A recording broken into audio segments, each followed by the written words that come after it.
ஜெனிட்சு, ஒழுங்கா மரத்துல இருந்து இறங்கி வா. ட்ரைனிங்க தட்டி கழிக்காத. ஐயோ, இதுக்கு மேலயும் ட்ரைனிங் பண்ண எனக்கு கண்டிப்பா சாக்குதான் விட்டு. ஒழுங்கா ட்ரைனிங் எடுத்துக்கிட்டா சாக மாட்டேன். இன்னும் ஆரம்பிக்கவே இல்ல. மரத்துல இருந்து கீழே இறங்குறியா இல்லையா? இன்னொரு விஷயம், நான் ரகசியமா நிறைய ட்ரைனிங் எடுக்கிறேன். அதனால தூக்க கூட முடியல.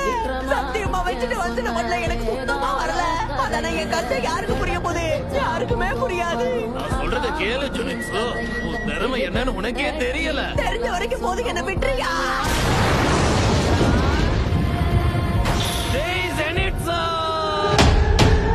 அந்த அலரும் சத்தம் என்ன, அரண ஊரும் சத்தம் என்ன, கொட்டாங்கூ சத்தம் என்ன, குழம்பி